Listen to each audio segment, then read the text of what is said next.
Yo, what's going on, guys? Welcome back to another video on the channel. In today's video, we're going to review a few swing trades that I currently have open. I have Twitter, which is up 100%, which we called out here on the YouTube channel. I have Penn National, which has been a loser for me. Penn has really underperformed over the last few weeks. I'll show you why I'm still holding that using technical analysis. The next one is Caterpillar, one that I still really like, slightly down in the position, but also using the moving averages, I have a reason why I'm still in this position. Now, the third one is SFIX. This is the one that I think I am ready to get out of, take my loss. Now, I only have $200 in this position, which is 0.04% of my portfolio. So very small risk. My confidence in the play was never 100%, and that's why I started with this small position. I'll show you today why I'm using technicals and why I think it may be time to get out of this position. So guys, basically just doing a total review on some of the open trades that I have. Hopefully you guys can learn from this video, see some technicals, and see how I'm managing these positions. So before we get into this one, as always, make sure to smash that like button for me. It is free and it'll really help out the video and my channel grow. Subscribe to the channel if you want to see some more videos, and make sure to press that bell notification so you guys are alerted every single time that I post on the channel.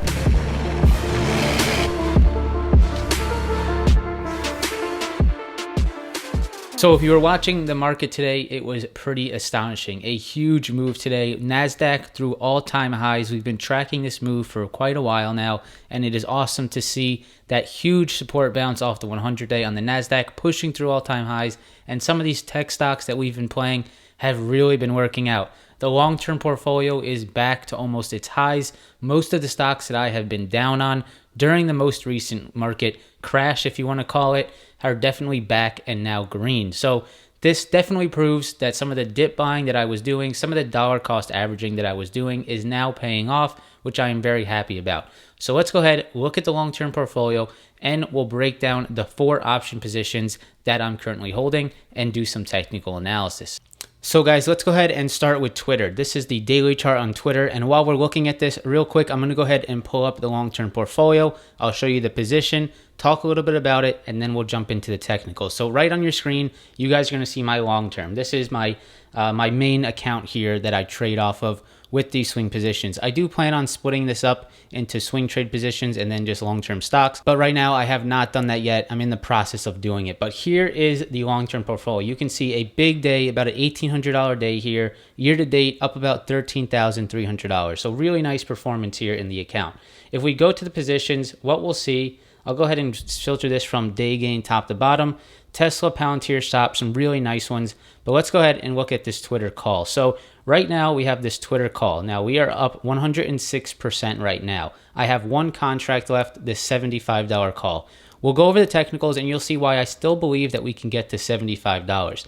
But I've started to average out of this. So I had 4 contracts originally. I sold 2 up about 80%, another one up about 91%, and then right now I'm holding the last one up about 106%. So scaling out of it, reducing risk just in case Twitter does start to turn back down. If we find some resistance on tech, then I really won't be affected. I've already taken majority of my profits. So 106%, and the cost basis is $2.02. Right now it's $4.17. Now let's go ahead and jump into the technicals. So taking that off the screen and going into the technicals, what you guys will see is that here is the daily chart, and this is where we started to take this trade off this 50-day moving average. Nice support, breaking this trend. But looking at where we are right now, 75 is still my target on this position. We have this previous resistance here that we are looking at, that we may find some resistance at. If we get there, which we'll have to see a strong NASDAQ for Twitter to get there, if we get there, I'm definitely going to be looking to take all of my profits. Now, today was a really strong day on Twitter, and I'll show you exactly why. So you see this dotted line that I have on this chart. This line is the high of this candle right here. On the 16th of March, we had a high of $71.86. The reason I put that is because I knew that we may find resistance at that level. We did find it yesterday. Now, if we look at today and we go to the 5-minute chart, this is really cool, and this is why I really love doing technical analysis. 5-day, 15-minute chart. What you guys will see as this line is the same line that we drew from the daily chart. First, yesterday, we found resistance at it. Now, today, what you guys will see is a beautiful support hold at this dotted line. That is awesome to see. 3 bounces right at that support and a move higher and a close higher. Extremely bullish on Twitter still with that support bounce. It's making higher lows, stair-stepping higher, finding support at previous resistance levels, and that is a stock that I definitely want to continue holding. Now you can see I'm not changing this line. This is exactly the high of that candle right here on the 16th of March. If you look at the top left, it might be a little small. There's an H and it says 71.86. That is the high of this candle. So really, a really nice move here on Twitter still. We are overextended past the 20 and 50 day, a little concerning, but if tech stays hot, I definitely expect Twitter to stay hot. So we have 106% in this trade. We called this out on the YouTube. We called it out on the Options Insider. And we also put it on the Options Insider Instagram. So hopefully you guys saw this play and took advantage of it. Let's see if we can get to $75. That's Twitter. Still holding, still bullish. Now let's go ahead and jump into Penn National. All right, guys, so pulling the long term back up on the screen, here is Penn National. Penn right here is multiple. You can see Penn multiple. That's because I have shares and I have a call option on it. So right now we are definitely taking a hit on this call option that I have. Still within my risk management, still with money I can lose that I'm okay losing. That's a small percent of my portfolio. But unfortunately, I don't love to lose this. But, it is what it is. I have to show you. I have to be transparent. I called this trade out on the YouTube channel, and right now I am wrong about it. I definitely expected Penn to be performing better than what it is right now. But overall, we can see I have 3 May 21st, 130 calls on Penn. I have them for $5.33, and right now they're worth $1.75. So I'm down 67% on this play. If you guys see, today we had a really small green day, $7.50, not much of a move higher. The reason why I'm still holding it is because it's holding the 100-day moving average. So let's go ahead and jump into the charts and look at that. So guys, here is the daily chart on Penn, and you can see this is a very long downtrend that I really don't love to see, but I'm expecting a move here sometime soon. I still have about a month left on this contract, so I'm still okay holding this as long as we do not fall under this 100-day moving average. This is a key level for me, right at this 100-day moving average. It's holding a really nice trend line back from a few months ago. It's still holding it, and what you can see from the last 2 days, we did move below the 100-day, but we got bought back up above it, and we closed above it. That is why I'm still holding this. I'm using that 100-day as my stop loss. If we close below that 100-day on a really weak day, that will be where I get out of this position. But with a month left on the contract, with risk management, with money that I'm okay losing, I'm fine holding this for now. Of course, unrealized, it hurts a little bit, and I don't love to watch it and see this red in my portfolio, but I have to trust this position, and I can't panic out of it. 100-day moving average, it's holding. What we need to see is a move off this 100-day, off this trend line, and a move back to this 110 level. That level will be tough to break through. There is previous resistance back in January, and recently we found resistance twice, once again here in March and late March and early April. So I want to see a move back off this 100-day to 110. If we can get that move back to 110, then I definitely am still bullish on Penn, and I'd like to see a break above it.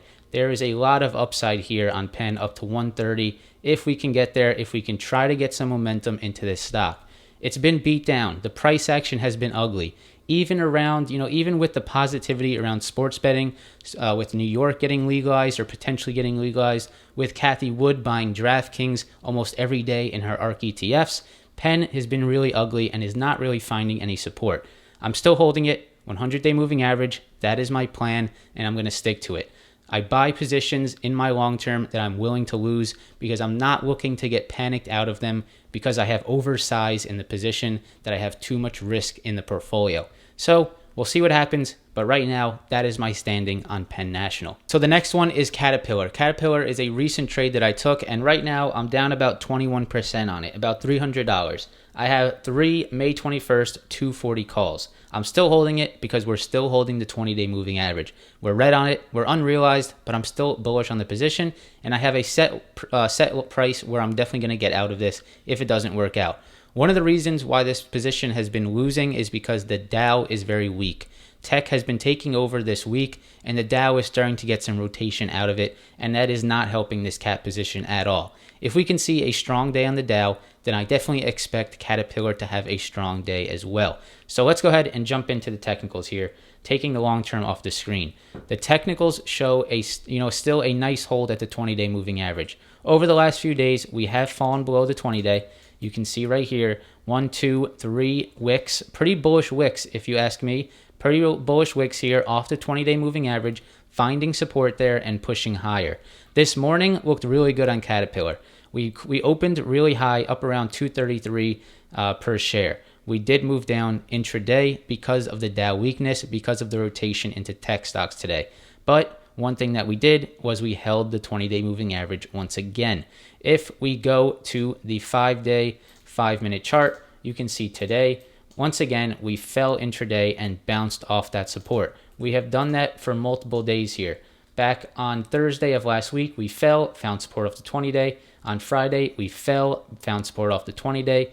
On Monday of this week, we held up pretty nicely, gapped up in the morning this morning, fell, and held support at the 20-day once again. So we are definitely finding support in this range, and that is why I have this 227.58 level drawn out. I have noticed some really strong support at this level once on Thursday or Friday right here, again on Thursday of last week, and I really don't want to see CAT fall below that line. If we do, then I'm definitely going to be looking to potentially get out of this trade. I still have time on the trade, so I am still comfortable being down only about 20%.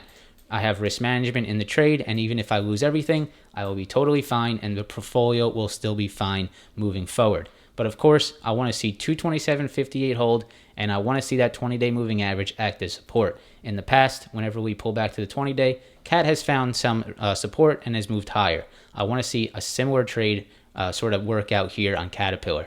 We do need to have the Dow perform. That is a little, that's a small reason why I'm not loving this trade, is because it's really all about tech right now. And I probably, should have thought about that before getting into Caterpillar. But I am expecting some type of Dow overperformance in the coming days, especially with that Moderna news that came out today about the vaccine.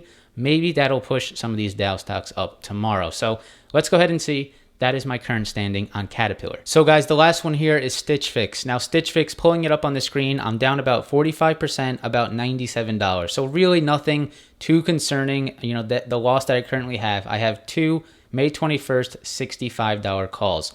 I'm looking for a move off that support on SFIX around $48.58. In a second, we'll go ahead and pull up the technicals. But as you can see, this is my largest percentage gain or percentage loss. It did something today that I really do not love, and that's why I am considering getting out of this. We'll see. I still have time on the contract.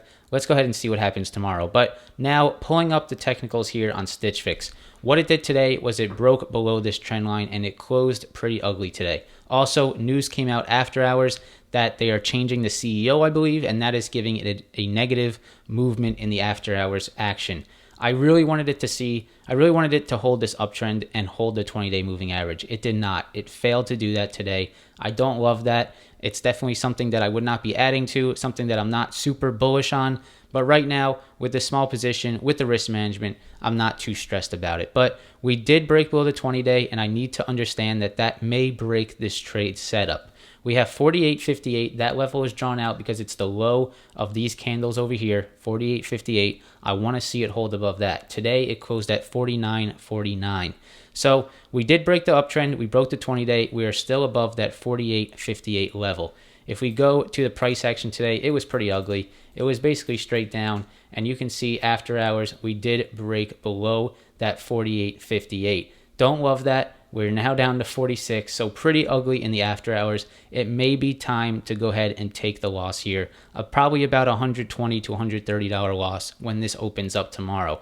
We'll see what happens. SFIX, not really working out right now. Just sharing the idea with you, sharing the trade, being transparent that right now, when a trade doesn't work out, here is how I'm managing it. It's below the line that I wanted to see it hold in the after hours. I do obviously have to give it time for market open tomorrow. So maybe we can bounce back in the pre-market. Maybe we can have a nice bounce back tomorrow. If it does, again, fail this level tomorrow, that will probably be the last straw for me to go ahead and sell this position. All right, guys, so that is a little recap on some of the open options trades that I have. I have 4, one of them a really nice winner, 3 of them losers, but still sort of hanging in there with plenty of time on the contracts and with technical analysis still sort of on my side. The only one that I don't really love is SFIX, and the nice thing is that position is really small and it's not really something that I'm stressing about. I am having a tighter stop on Caterpillar because I have a little bit more size in that one, And I have a little bit tighter of a stop on pen because I have some more size in that as well. So we'll see what happens coming into the next few weeks. I have about a month left on these contracts, and if nothing happens within 2 weeks from today, then I'll definitely start looking to take my losses. I don't want to hold these contracts into the last week or even into the last week and a half of these contracts, because that's when the theta decay really starts affecting these contracts, and I do not want to experience that. So we'll see what happens. I hope you guys enjoyed today's video with me updating you with some of these positions. Definitely some good ones in the past. We had Square, Home Depot, we had PayPal that we've called out as well. So we have some winners, we have some losers. Of course, that is always what's going to happen. And the most important thing is managing risk and always coming out on top, cutting those losses when the trade setup no longer looks good. So hopefully you guys enjoyed today's video. If you did, make sure to smash that like button for me, subscribe to the channel for some future videos, and I hope to see you in the next video. Peace.